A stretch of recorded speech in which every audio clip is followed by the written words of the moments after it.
Bismillahirrahmanirrahim. Assalamualaikum warahmatullahi wabarakatuh. Alhamdulillah. Alhamdulillahilladzi ahyana ba'dama amatana wa ilaihin nusyur. Asyhadu an la ilaha illallah wa asyhadu anna Muhammadar Rasulullah. Allahumma salli ala sayyidina Muhammadin wa ala alihi wa sahbihi ajma'in. Rabbi israh li sadri wa yassir li amri wahlul 'uqdatam min lisani yafqahu qawli, amma ba'd.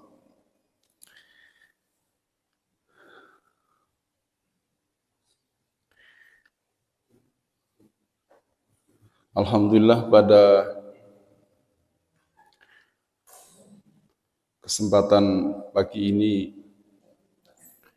dengan limpahan nikmat karunia anugerah dari Allah Subhanahu wa taala,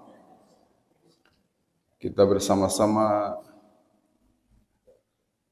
diberi kemudahan oleh Allah untuk bisa menghadiri undangannya Allah Subhanahu wa taala, untuk bisa menghadiri perjamuan Allah Subhanahu wa taala, berada di tempat yang paling dicintai oleh Allah, yaitu rumahnya, masjid kita tercinta. Dan semoga Allah senantiasa memberikan kepada kita istiqomah dan istiqomah dalam rangka meniti jalan menuju keridhaannya, dan semoga Allah meridhai kita semuanya. Amin, Allahumma amin. Allahumma salli ala Sayyidina Muhammad wa ala ali Sayyidina Muhammad. Pada segenap pengurus yayasan dan ketakmiran yang saya hormati, pada seluruh jamaah yang berbahagia, kita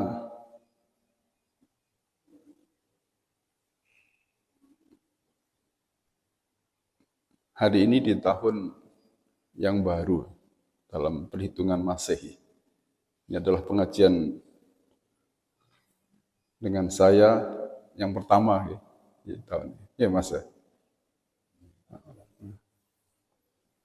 Di tahun 2025 secara Masehi. Dan kita juga menggunakan kalender Masehi dalam urusan-urusan keduniaan kita, transaksi, janjian, dan seterusnya. Dan alhamdulillah, lebih dari itu kita juga menggunakan kalender Hijriyah, terlebih untuk urusan-urusan ibadah kita kepada Allah Subhanahu wa taala. Dan kita bersyukur kepada Allah, Allah masih memberikan kepada kita usia, kesempatan, dan mudah-mudahan menjadi usia yang penuh dengan kebaikan, kesempatan yang penuh dengan keberkahan. Ada doa yang sangat bagus, yang sangat indah, yang baik untuk kita baca. Doa itu Pertama, mohon ampun kepada Allah Subhanahu wa taala. Yang kedua, mohon penjagaan dari Allah di sisa usia yang masih ada ini. Dan yang ketiga, kita mohon agar kita diberi kemudahan oleh Allah untuk bisa beramal soleh, mengiringi kehidupan kita dalam rangka menggapai keridhaan Allah Subhanahu wa taala. Doa itu dalam sebuah hadis riwayat Imam Ahmad, bunyinya seperti ini. Allahumma ighfirli jami'a ma madha min dzambi wa'simni fi ma baqiya min umri warzuqni amalan zakiyan tarda bihi anni. Allahumma ya Allah, ampunilah untukku seluruh dosa-dosaku yang telah lalu.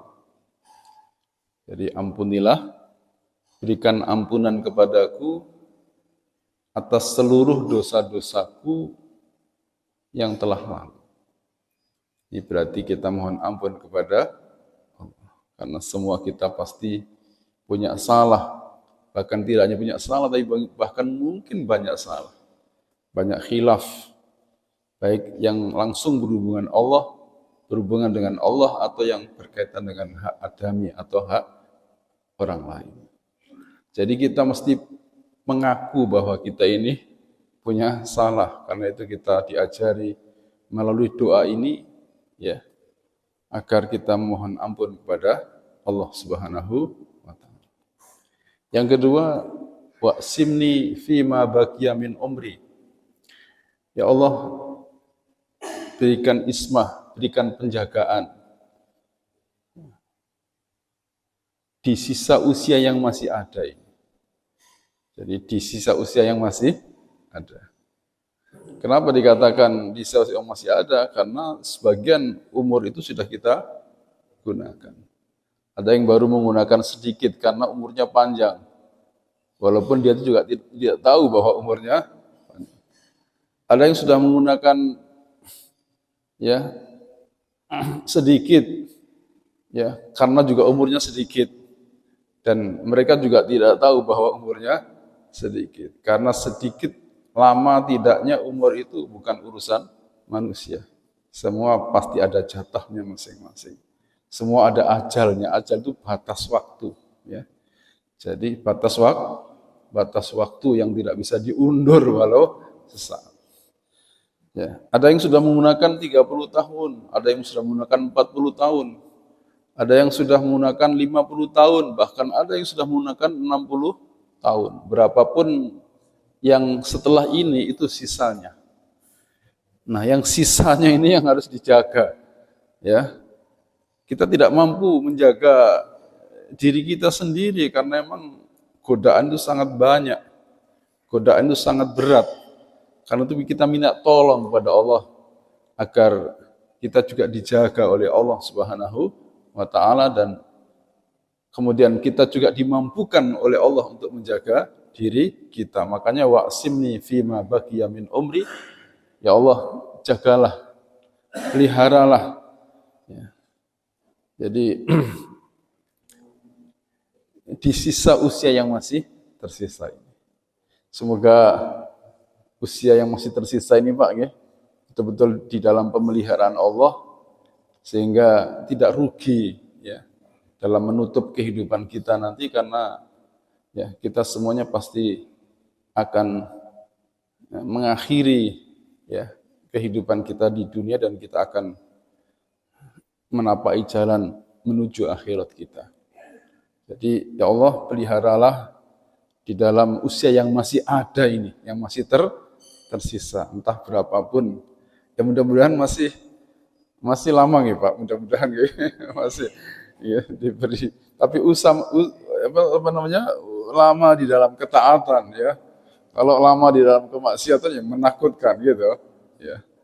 Warzuqni amalan zakiyan tarda bihi anni, itu yang ketiga. Ya Allah, ya berilah, anugerahkan kepadaku ya, untuk bisa beramal dengan amal yang baik, amal yang bersih, amal yang suci, tarda bihi anni, yang dengan itu ya, engkau menjadi ridho ya di dalam kehidupan kami. Jadi apa yang pertama tadi Pak mintanya?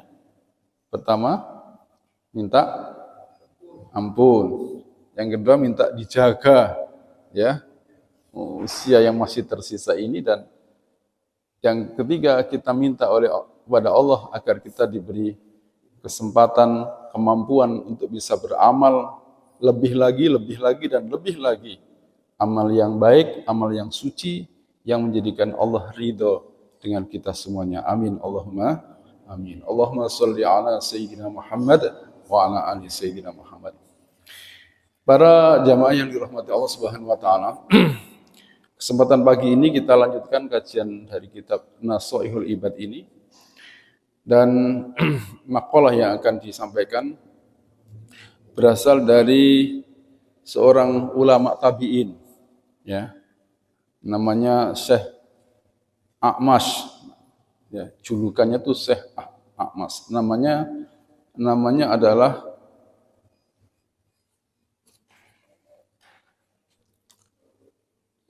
Syekh Sulaiman bin Mihran Al-Kufi.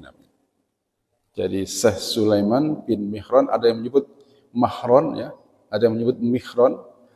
Jadi namanya adalah Syekh Sulaiman bin Mahron Al-Kufi, seorang ulama dari Kufah. Beliau generasi tabi'in sebelum Imam Syafi'i. Jadi beliau sezaman dengan Imam Abu Hanifah. Ya. Beliau seorang ulama yang sangat terkenal kealiman dan kezuhudannya, dan juga sangat terkenal dengan bagaimana dia menjaga amaliyah-amaliyah yang luar biasa. Sampai diceritakan beliau ada ahli Quran, ya, dia ahli hadis di zamannya itu, dan dikenal sebagai orang yang sangat cerdas. Ini teman diskusinya Imam Abu Hanifah dalam satu riwayat. Nah, beliau itu muridnya sahabat Anas bin Malik, makanya namanya generasi tabi'in. Jadi ada generasi sahabat, ya. Berarti itu gurunya sahabat sinten? Rasulullah Shallallahu Alaihi Wasallam. Ada generasi tabi'in. Generasi tabi'in itu dia tidak menangi Rasulullah, tapi dia menangi sahabat. Hanya saja Syekh A'mash ini generasi tabi'in yang akhir-akhir. Jadi tidak banyak sahabat yang dia jumpai. Tapi karena Sayyidina Anas itu dikasih Allah usia yang panjang, sehingga dia menangi Sayyidina Anas dan dia berguru kepada beliau dalam banyak hal. Nah, di antara hal yang istimewa dari beliau ini, beliau itu selalu menjaga wudhunya. Jadi selalu menjaga wudhunya. Jadi padahal kita tahu di zaman itu kan air tidak semudah sekarang, ya Pak. Ya, kalau sekarang ini kan ya di mana-mana kita jumpai, di rumah kita aja kalau kita hitung ada berapa keran, ya. Banyak loh. Tinggal saksit metek, ya, tak diumtir didik, nggak susah. Zaman dulu kan orang harus mencari air, harus menimba air dan seterusnya dari sumur, ya. Tapi beliau selalu menjaga wudhunya. Ya, itu yang tidak semua orang itu bisa. Yang menarik ketika ada yang bertanya, mengapa kok wudhu itu selalu terjaga? Itu yang jawaban, Masya Allah, ya, orang alim itu seperti itu, ya. Dia tidak ingin nanti saat mati sewaktu-waktu itu dalam keadaan dia tidak suci dari hadas. Itu yang Masya Allah, itu yang luar biasa, ya. Jadi orang itu menjaga wudhunya, dia kepingin mati, ya. Andapun suatu ketika mati itu dalam keadaan suci, dan itu yang luar biasa. Ya, secara hadas suci, dia membayangkan betapa orang itu kalau wudhu itu kan mesti terjaga, toh, ya. Wudhu itu orang itu pasti akan ya lebih baik. Cuma ya itu nggak semua kita itu bisa, gitu. Apalagi di kantor gue Mas, ya, karena sepatuan baru di kantor, atau yang ngelepas sepatu kadang sepatu padahal ya tempat wudhu jeding itu ya dekat sama ruangan itu. Supaya itu. Ya yang penting kita tetap ingat bahwa ya memang bersihkan diri, menjaga diri itu selalu ya itu sesuatu yang sangat penting. Dan ya kalaupun kita tidak berwudu itu bukan berarti kita mengingkari kebaikannya, tapi mungkin kita belum bisa dan kita menyadari akan hal itu. Dan yang tidak kalah pentingnya, amaliyah beliau ini kesaksian dari muridnya. Namanya muridnya itu adalah Al-Waqi namanya. Ya. Waqi bin Jahroh namanya, itu salah satu murid beliau. Jadi beliau itu punya guru banyak, ya, punya murid juga. Itu orang yang berkah itu gitu. Jadi gurunya itu banyak, ya, muridnya juga banyak. Jadi dalam berbagai bidang ilmu pastinya, ya, dari berbagai ilmu. Nah, beliau itu kata Waqi ini masih Ahmad tadi yang mau menyampaikan makalah ini ya, menyampaikan kaul yang akan kita pelajari pada kesempatan pagi hari ini.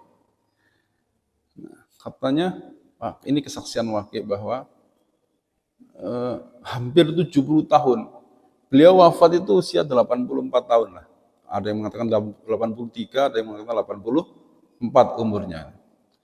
Hampir 70 tahun itu beliau tidak pernah ketinggalan rakaat pertama dari sholat berjamaah. Itu luar biasa gitu. Artinya tidak pernah masbuk orang gitu. Ya. Walaupun kalau seperti itu, masya Allah ya, 7 tahun menetapi jamaah, tidak pernah masbuk. Ini luar biasa. Bahasanya itu tidak pernah ketinggalan takbirnya imam itu berarti ini siapnya luar biasa, masya Allah ya.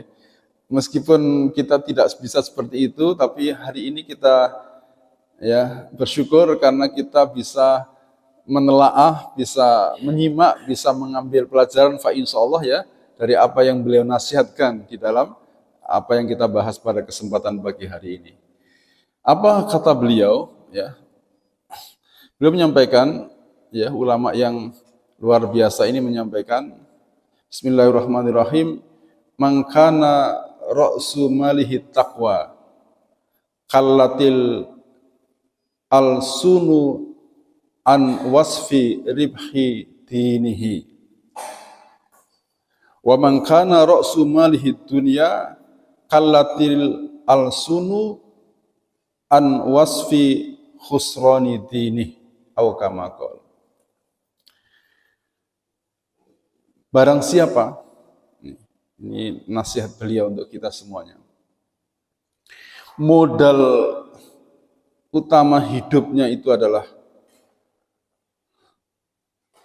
ketakwaan.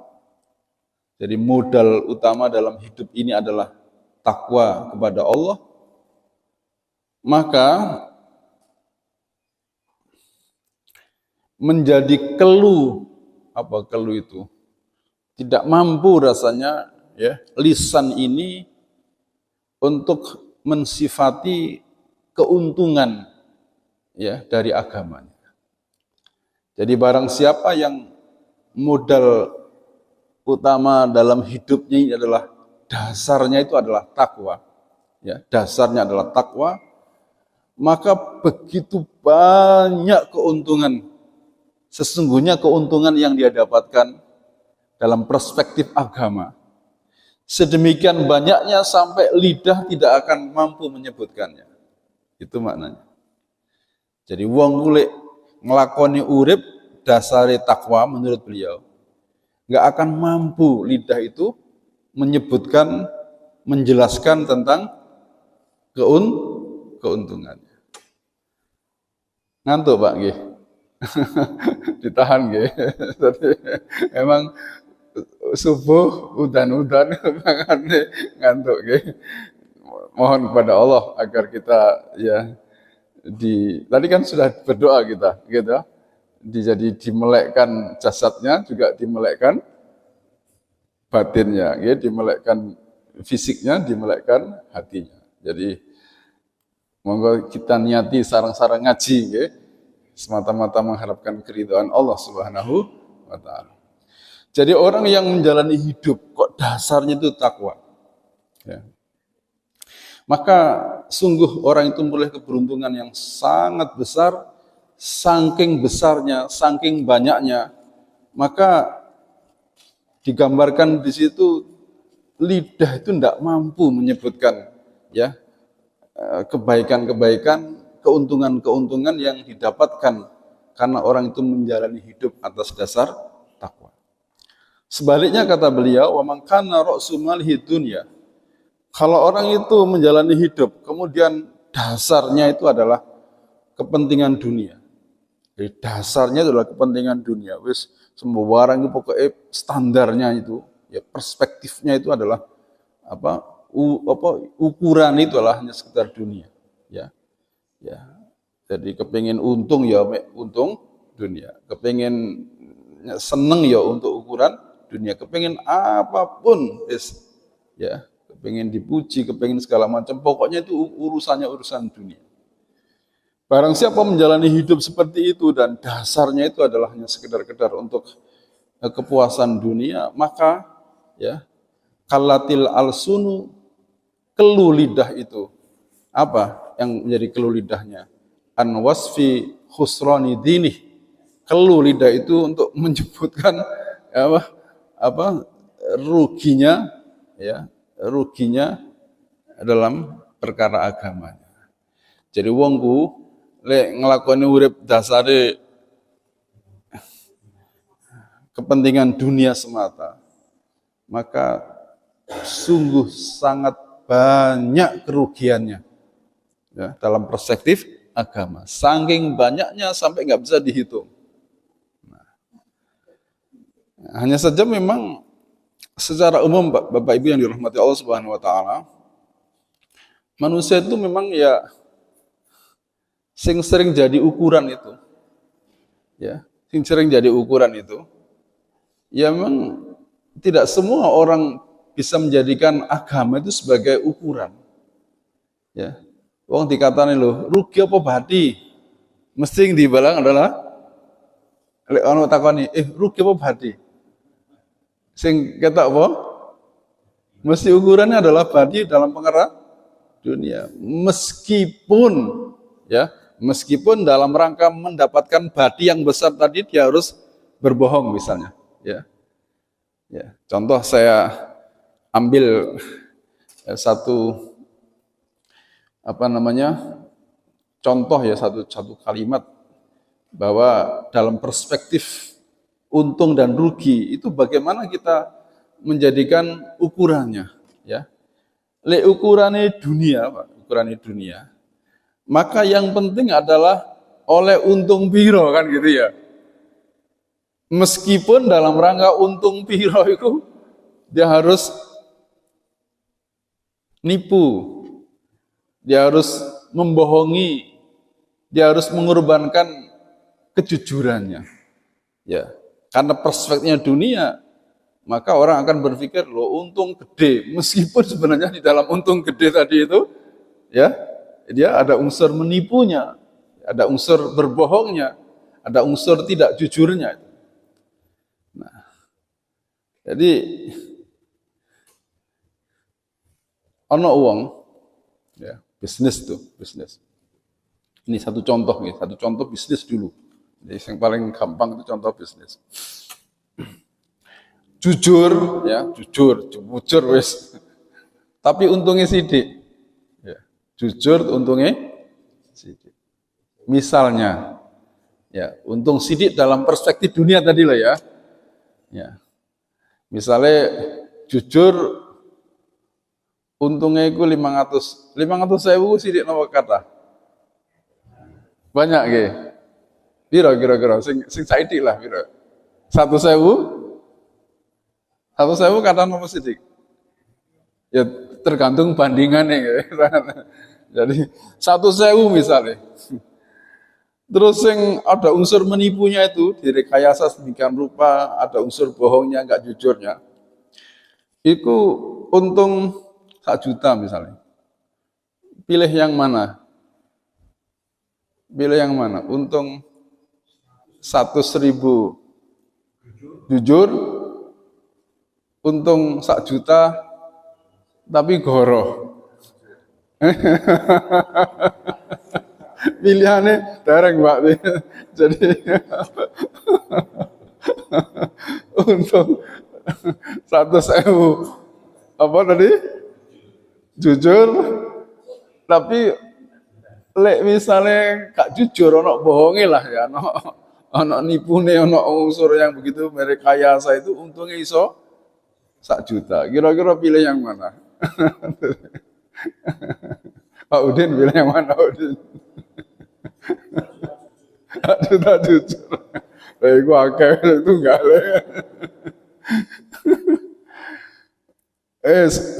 Saya pilih yang 100.000 tapi jujur. Itu karena lawannya 1 juta. Saiki 100.000 lawannya 100 juta.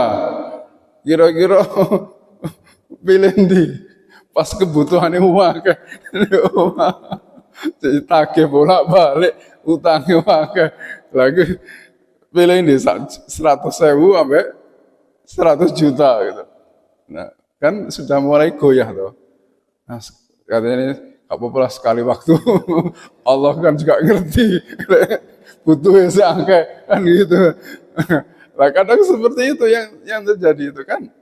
Ya, padahal Masya Allah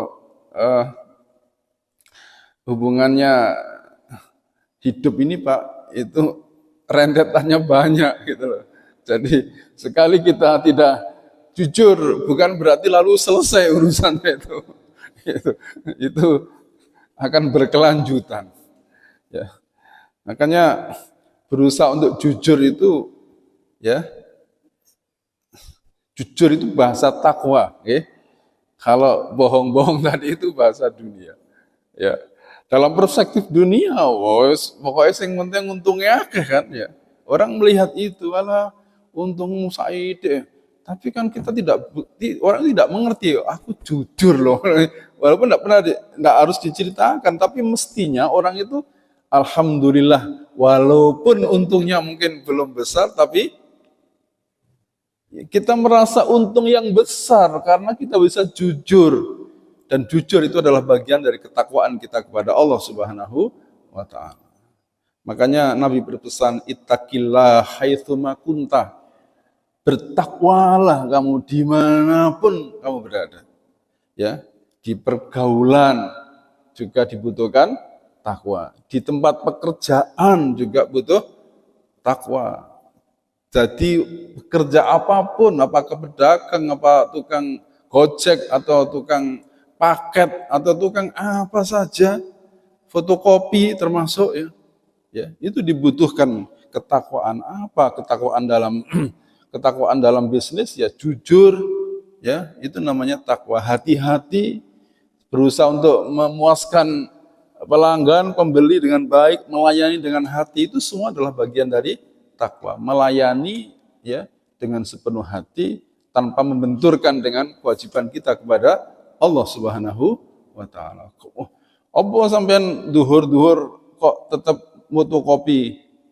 Masa krungu suara adzan, wae salat dalam rangka melayani pembeli, karena orang bisnis harus, jadi takwa itu adalah bekerja dengan hati, memuaskan pembeli. Itu namanya kita membenturkan. Waktu ini ada waktunya sholat, ya sholat mestinya kan begitu. Itu contoh-contoh yang sering kita dengar-dengar ada benturan-benturan kepentingan seperti tadi itu. Bapak Ibu dirahmati Allah Subhanahu wa taala, untuk menggambarkan betapa besarnya nilai jujur ya. Nilai jujur itu suatu ketika Nabi itu ditanya. Mudah-mudahan kita bisa mewujudkan ketakwaan, karena jujur itu dibutuhkan dimanapun, kapanpun, dalam kondisi apapun, ya. Kecuali memang ada beberapa ketidakjujuran yang memang diperlukan. Ya, ada kan dusta tapi yang ditolerir karena itu menyangkut kepentingan. Misalnya menyelamatkan orang yang lagi berkelahi misalnya gitu ya. Nah, yang begitu-begitu itu penting. Tapi itu demi kepentingan yang lebih besar. Nah, Nabi suatu ketika ditanya oleh seorang sahabat, ayakunul mu'minu jabanan. Wahai Rasulullah, mungkinkah seorang mukmin itu menjadi pengecut? Apa kata Nabi? Na'am. Mungkin saja. Faqala na'am. Ya, mungkin saja orang itu ya menjadi pengecut. Sahabat tadi masih bertanya kepada Rasulullah lagi. Faqila lahu ayakunul mu'minu bakhilan? Wahai Rasulullah, apakah mungkin seorang mukmin itu kemudian menjadi orang yang bakhil? Ya mungkin, kata Nabi. Meskipun bakhil, pengecut itu bukan sikap ya, sifat yang baik, tapi masih mungkin orang itu menjadi orang yang bakhil. Nah, yang ketiga, Nabi ditanya lagi, faqila lahu ayakunul mu'minu kadzaban. Wahai Nabi, mungkinkah enggak orang mukmin itu goroh gitu? Goroh itu. Goroh. Kali ini jawabannya Nabi itu beda, ya. Jawabannya Nabi itu beda, tidak na'am tapi la, tidak. Ya. Berarti lek ono wong mukmin ngaku mukmin tapi tukang goroh. Ya. Berarti imannya lemah. Ya. Imannya lemah. Karena goroh itu rumit, goroh itu sebenarnya, ya. Goroh itu rumit. Rumit kalau kita pernah misalnya ya goroh. Lah itu untuk nutupi gorohnya itu dia harus goroh yang kedua. Untuk menutupi gorohnya yang kedua itu harus goroh yang ketiga. Untuk menutupi goroh yang ketiga harus goroh yang keempat dan seterusnya dan seterusnya dan seterusnya. Nggak akan ada ujungnya itu selama tidak ditutup dengan pengakuan jujurnya itu. Ya. Goroh dalam persoalan apapun termasuk bisnis. Iki mau barangnya apik tau apik kok. Tuku ndek endi no. Padahal iku tuku ndek Shopee. Tapi carane kak iki pesen khusus lho gitu kan ya. Dan ndek endi tempate ono langgananku lho. Wis goroh to gitu. Ya. Jadi terus temen apik ya, yo apik iki paling apik grade grade A misalnya gitu ya. Padahal barangnya bukan. Jadi terus pokoknya terus itu jadi dikejar pertanyaan pasti akan muncul goroh-goroh yang kedua. Jadi itu tidak mungkin orang mukmin seperti itu tidak mungkin. Kata Rasulullah, tidak mungkin orang itu kalau dia mukmin itu ya. Itu karena penyakit goroh itu penyakit yang apalagi mendustakan ya, wa kadzdzaba bil husna ya. Nggoroi mendustakan dengan kebaikan yang Allah Subhanahu wa taala janjikan ya. Itu perkara yang besar. Ya, perkara yang besar dan dampaknya orang yang goroh itu ya dia akan sulit hidupnya ya. Apalagi mendustakan dengan janjinya Allah Subhanahu wa taala dan dia tidak yakin dengan janji Allah maka akan menjadikan sulit ya. Kadzdzaba wa amman bakhila tadi ayat yang saya baca wa amman bakhila wastaghna wa kadzdzaba bil husna fasanu yasiruhu gimana? Lil usra. Jadi akan dimudahkan ya, untuk dalam kesulitan itu. Jadi ketemu sulit ya, hidupnya itu ya. Jadi orang yang tidak jujur dalam menjalani hidup itu ya dia akan dimudahkan, tapi bukan dimudahkan dalam kemudahan, dimudahkan dalam kesulitan. Ada orang itu mudah dalam kemudahan, tapi ini selalu ditemukan dengan kesulitan. Bahkan yang paling puncak adalah kesulitan untuk menjalankan dan menjaga akhiratnya, dan itu musibah yang sangat besar. Bapak Ibu yang dirahmati Allah Subhanahu wa taala, karena itu menjaga hidup, aktivitas hidup dengan dasar takwa itu fa insyaallah itu sebuah keberuntungan yang sangat besar. Apalagi di zaman seperti ini ya, zaman seperti ini tidak mudah kita menjaga diri ya, dalam bingkai ketakwaan kita kepada Allah, karena memang manusia seringkali tergoda dan seringkali begitu mudah dia mengorbankan, menukar nilai-nilai agama ya dengan nilai-nilai dunia. Maka Rasulullah berpesan kepada kita, badiru bil a'mal, ya, bersegeralah dengan amal kebaikan. Kenapa demikian? Fitanan kakito'il lail mudlim, akan muncul satu masa di mana masa itu penuh dengan fitnah, penuh dengan ujian. Sedemikian rupa Rasulullah menggambarkan ya situasi itu seperti malam, seperti potongan malam yang semakin larut, semakin gelap adanya. Kakito'il lail mudlim. Jadi seperti potongan-potongan malam yang semakin larut, semakin gelap. Jadi hidup itu kita akan menghadapi situasi yang seperti itu. Sampai Nabi menggambarkan yusbihur rajulu mu'minan wa yumsi kafiran. Boleh jadi seorang hamba ketika pagi harinya dia masih mukmin, ya, tapi kemudian sore harinya dia sudah menjadi orang yang ingkar. Au yumsi mu'minan wa yusbihu kafiran, atau boleh jadi ketika dia sore hari itu masih mukmin, dia masih bisa menjaga imannya. Wa yusbihu kafiran, tapi ketika pagi harinya dia sudah menjadi orang yang ingkar. Mengapa demikian? Nabi menggambarkan kejadiannya lantaran yabi'u dinahu bi ardi minat dunia, karena orang itu menjual agamanya, menjual ketakwaannya dengan harga kepentingan dunia. Ya tadi itu contohnya, ya, mengorbankan kejujurannya. Padahal masya Allah orang jujur itu mujur, dan itu harus menjadi kamus kita. Jangan pernah orang mukmin itu punya pikiran, oh jujur hancur. Itu sejak kapan ada orang jujur hancur?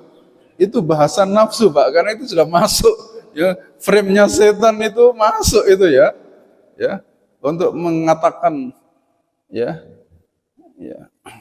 Nah, kita pernah suatu ketika kita melihat orang jujur terus hancur, lalu itu menjadi alasan, oh lek ngono berarti aku gak perlu jujur ya toh. Kadang-kadang kita itu di frame oleh setan. Lek gak tak rewangi ini gak mangan loh. Ya, gak tak rewangi goro gak mangan, gak tak rewangi goro gak cukup. Mari kita renungkan. Ini jangankan dari sisi iman, nggih. Logika begini nih kelirunya. Dari sisi logika saja keliru. Ya, dari sisi logika itu tidak bisa dibenarkan. Jangankan dari sisi iman ya. Nek gak tare wangi ini gak mangan misalnya. Dari sisi iman wis jelas sangat keliru ya. Udahlah, nggak usah dari sisi iman, dari sisi logika saja. Jadi kalau tadi kan itu namanya logika nafsu. Ada logika dari segi logika yang benar, tuh caranya mikir gini. Misalnya, oh ya, umurku wis 50 misalnya, umurku 50. Terus di usia 50 karena melihat situasi kehidupan yang sulit sehingga dia harus rela mengorbankan kejujurannya. Ini konteksnya jujur, contoh tadi. Nah, sejak kapan orang itu punya pikiran bahwa lek gak tak rewangi goroh ngene gak mangan gitu? Sejak kapan? Sejak umur 50 kan? Misalnya dia mulai seperti itu ya. Mulai tidak jujur tuh misalnya umur 50. Nah, terus yang umur mulai awal sampai 50 tahun itu dia kan tidak pernah tidak jujur. Jujur terus misalnya. Terus apa jujur terus sudah selama 50 tahun gak mangan? Gitu. Apa gak cukup? Cukup kan, nyatanya buktinya dia bisa survive hidup sampai umur 50 tahun. Tapi mengapa kok kemudian kita tiba-tiba punya pikiran, gak tak rewangi ngene, ya, gak tak rewangi nyambut gawe koyok ngene, ya sampai bengirino terus moro mosok cukup kebutuhan. Sejak kapan kita punya pikiran begitu? Wong dulu waktu kita kecil saja ternyata juga cukup, ya. Buktinya kita makan, bisa sekolah, bisa. Nah itulah namanya nafsu yang berbicara. Nah kalau sudah nafsu ditumpangi setan, ya setan selalu memberikan was-wasan, gak popois, masa nipu-nipu didik. Nah, wes kalau pangeran kan mesti mau maha tahu kan ya. Kamu kebutuhannya masih banyak kan seperti itu. Akhirnya melakukan pembenaran dan itu bahaya. Karena itu dari si logika saja sudah tidak masuk. Tidak masuk. Nah, gak tak rewangi ini, anakku gak mangan loh. Misalnya dia itu dengan cara goroh tadi loh, bisnis tapi tidak bersih, bisnis tapi tidak jujur, bisnis tapi dia menipu gitu. Gak tak rewangi ini, gak mangan anakku. Sejak kapan orang itu punya pikiran gak tak rewangi gak mangan, ya kan? Sementara yang dulu-dulu sebelum ini dia jujur terus, mangan tidak? Mangan kan? Tetap mangan, tetap. Karena urusan ini Allah yang memberi, Allah yang mencukupkan. Kadang-kadang hidup kita ini kan bukan itu yang menjadi dasar. Logika kita itu sering terbawa oleh logika nafsu. Ya, maka itu penting. Apalagi dalam perkara urusan iman. Tidak ada orang yang lebih beruntung melebihi orang yang takwa kepada Allah Subhanahu wa taala. Karena itu sudah semestinya kita selalu menjaga dalam perkara apapun, ya. Tadi sudah saya sebutkan, di pergaulan juga butuh takwa, di pekerjaan juga butuh takwa. Saat memperoleh nikmat juga butuh takwa, saat memperoleh ujian hidup juga butuh takwa, saat kita bahkan kita menikmati hidangan itu loh juga butuh ketakwaan. Saat kita memandang orang lain juga butuh takwa. Takwa dibutuhkan dimanapun dan dimanapun. Kapanpun. Dan mudah-mudahan kita dimampukan oleh Allah menjaganya. Sebab kalau tidak, Masya Allah, itu rugi, Pak. Rugi. Sak rugi-ruginya. Jadi uangku gak jujur misalnya dalam perkara tadi, itu rugi. Untung piro saja, itu dosanya tidak bisa untuk menebus keuntungan yang besar. Itu yang kadang-kadang kita khilaf dalam memandang sesuatu itu. Maka perspektif qaul ini, jadi kita jangan selalu mengukur segala sesuatunya dengan keuntungan dunia. Nanti kita akan tertipu. Karena dunia dalam bahasa Quran sebagai mata'un. Ya, mata'un itu artinya kesenangan yang sementara. Ya, kesenangan yang sementara, yang mudah sirna. Sudah mata'un ghurur lagi, ya. Ghurur itu menipu. Jadi seperti fata morgana, ya. Jadi kalau dasarnya hidup itu hanya Allah untuk urus kepentingan dunia, Masya Allah, itu semuanya menipu. Ya, kenapa kok ngelakuin ini? Iya, aku bahkan ibadah pun loh, dalam ibadah itu loh, Pak, bisa terjebak berurusan dunia. Sampai jari mari umroh cak, iya.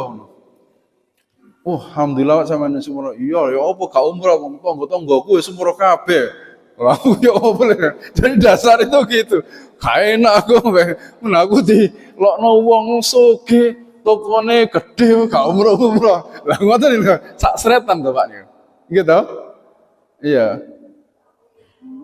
Jadi ana nyumbang masjid, lho sampean nyumbang. Lah iya to wong-wong padha nyumbang kabeh. Aku ya izin toh kayaknya malah. Jadi dasarnya itu yang begitu-begitu. Pokoknya seluruhnya itu ya, lapo sampean kok rajin sholat tahajud, ya kan ya. Rajin sholat duha, rajin pikiran waqiah misalnya. Lah apa ya usahaku usahaku seret deh. Pokoknya urusannya mesti dunia. Ya sesungguhnya Pak Iskan, jangan pernah kita khawatir dengan dunia, karena setiap orang yang menanam biji, ya, di biji dan dikasih panen sama Allah, pasti dia akan dapat sampingannya. Okay.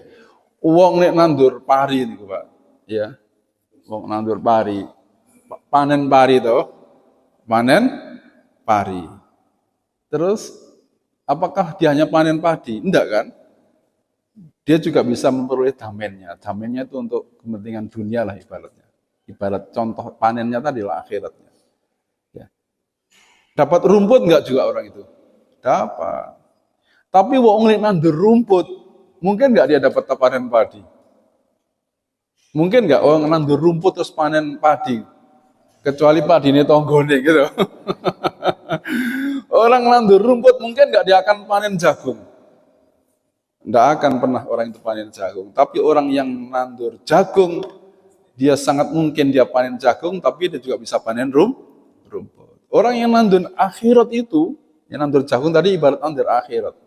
Ya, pasti dia akan juga selain dapat jagung, dapat akhirat tadi, dia juga dapat dunianya. Tapi orang yang nandur dunia, semata dunia, tidak akan pernah dapat akhiratnya, dan itulah dikatakan sebagai kerugian yang sangat besar, kerugian yang sangat besar. Maka perspektif kita mudah-mudahan sudah langsung meningkat nih Pak, tidak ya ukurannya dunia sembowo barangku ukuran itunya. Ya. Lek gak tarawih ini gak mangan. Lek aku ngelakoni ngene kok dilokno wong. Nah yang begitu-begitu tuh semua adalah dasarnya dunia. Tapi yang kita mohonkan di sini adalah bagaimana kita menjadikan akhirat itu sebagai ukuran. Karena ketakwaan itu sebenarnya adalah nilai keakhiratan kita.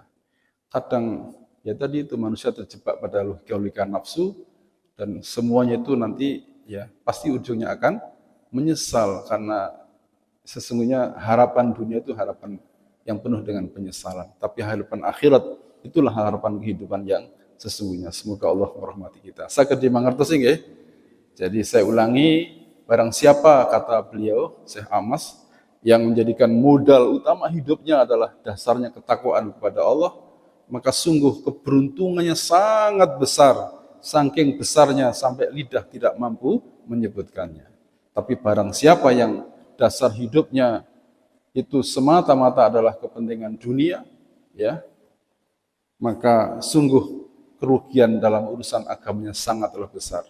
Saking besarnya seakan-akan lidah itu tidak mampu menyebutkan kerugiannya. Semoga Allah merahmati kita semuanya. Nggih, monggo Pak. Persoalan takwa ini cukup berat gitu ya. Prakteknya saya ini cuman ada beberapa kecualian. Ada boleh kita nggak takwa boleh melanggar boleh kita. Ada beberapa misalnya contoh kalau babi itu nggak boleh, tapi kalau nggak ada lagi ya makan aja. Iya. Perkara-perkara atau syarat-syarat apa yang boleh kita tidak menggunakan takwa. Itu contoh sifat juga sakit. Lagi dimakan juga sikapnya berbeda. Apa syarat yang lain boleh kita meninggalkan takwa itu? Seperti apa yang boleh kita meninggalkan takwa itu? Nggih Pak, terima kasih pertanyaannya. Takwa tidak boleh ditinggalkan dalam keadaan apapun Pak. Kalaupun kemudian orang itu terpaksa makan babi, karena kita diperintahkan dalam kisah itu, ya. Jadi kalaupun terpaksa orang itu makan haram, misalnya bangkai lah contohnya ya. Jadi orang itu kelaparan sedemikian rupa sehingga dia untuk khusus orang ini dan saat itu, ya, itu boleh ya, boleh. Dan siapa yang membolehkan? Karena syariat membolehkan. Berarti dalam rangka takwa kan? Ya, dalam rangka takwa. Ada ibu-ibu misalnya, ibu-ibu karena dia lagi udzur syar'i, apalagi haid, maaf ya, lagi halangan. Kemudian dia tidak puasa. Kenapa ibu-ibu tidak puasa? Karena memang patuh kepada larangannya Allah, gitu. Berarti dia patuh, dia takwa. Justru kalau dia memaksakan diri dalam keadaan haid, dia puasa, dia melanggar. Jadi melanggar orang itu. Ya. haid tapi sholat, melanggar dia tuh. Karena ya syariat melarang bagi orang yang datang bulan itu melakukan ibadah sholat ataupun puasa. Jadi orang itu tidak puasa pun juga dalam rangka taat kepada Allah. Gitu. Orang itu tidak sholat juga dalam rangka taat kepada Allah. Karena memang syariat tidak bolehkan dia sholat saat dia berhalangan, saat dia datang bulan. Ya sama dengan tadi itu. Sama dengan orang yang dalam kondisi yang penuh dengan keterpaksaan misalnya ya. Nah, cuma yang menjadi masalah kan kemudian itu menjadi kebiasaan toh. Ya, menjadi kebiasaan. Akhirnya berkelanjut, ternyata enak ya daging babi. Timbangane ternyata enak ya tiren niku ya. Timbangane tuku ayam larang-larang wis tiren ae lah. Yang begitu itu sudah melanggar itu. Tapi dalam kondisi dia masih sudah puncaknya, dia sudah tidak lagi mempertahankan hidup di padang pasir dan terpaksa dia harus memakan tadi itu Pak, celeng misalnya ya. Itu yang dia jumpai, nggak ada lain selain itu. Yaitu memang persoalan lain, tapi dia menjalankan itu juga karena dia dikasih rukhsah sama Allah Subhanahu wa taala untuk orang seperti ini. Saya kira itu Pak G. Jadi syaratnya harus mati dulu. Apanya mati Pak? Kalau nggak ada pilihan, saya tak makan. Oh iya itu karena hajat hidup itu. Dia disebutkan dalam Umayyah, orang menjurus yang dipotong karena dia terpaksa menjuri. Iya seperti itu ya. Tidak ada pilihan lain. Iya. Jadi tidak ada pilihan lain kecuali dia harus melakukan itu.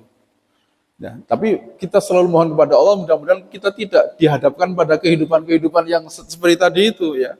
Makanya kita selalu minta kepada Allah agar kita diberi kemudahan. Bahasanya kalau dalam doa itu kan kita Allahumma inni as'alukal huda wa tuqa wal afafa wal ghina. Ya Allah, aku minta kepadamu hidayah. Aku juga minta kepadamu ya Allah ketakwaan. Aku juga minta kepadamu ya Allah al-afaf itu bisa menjaga diri ya dengan sepenuh penghormatan, jangan sampai wis kadung wong ngerti dia itu ahli ibadah tiba-tiba ketangkep basah di omahe rondo misalnya, nah, seperti itu kan hancur. Ono masjid misalnya gitu misalnya ya. Kepaksa. Wal ghina, dan berikan saya Allah kecukupan ya sehingga kita tidak sampai butuh kepada hal-hal yang haram tadi itu. Itu kita minta kepada Allah Subhanahu wa taala. Jadi hal-hal begitu Pak, mudah-mudahan kita tidak sampai terjatuh pada, karena bedanya sangat tipis ya.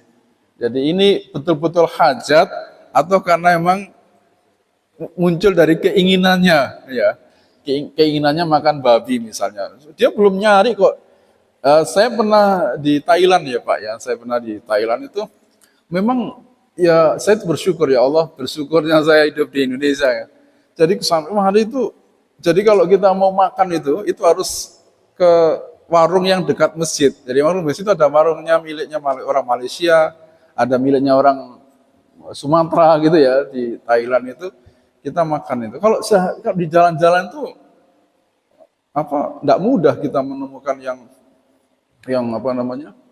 yang betul-betul halal terjamin. Kalau itu kan jelas yang jual orang Muslim dan di samping masjid atau di depan masjid biasanya tempatnya itu. Jadi kalau sekalian sholat di masjid itu kan masjid kan tidak banyak, tidak seperti di kita ya. Kita datang ke masjid, nanti habis dari masjid lalu sekalian makan di dekat situ. Nah, yang seperti itulah gurung golek kok angel nih. Ya, tidak mudah memang ya. Ya, saya kira itu mungkin yang bisa disampaikan.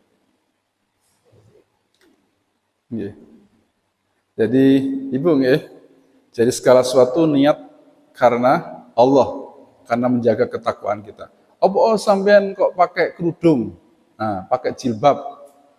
Soalnya aku mari operasi gondok lek gak pakai jilbab lah izin aku ketok. Nah, nggak apa-apa sebenarnya itu pakai jilbab ya, tapi niatnya jangan ya itu alhamdulillah pakai jilbab mas saya ya, tapi niatnya jangan itu.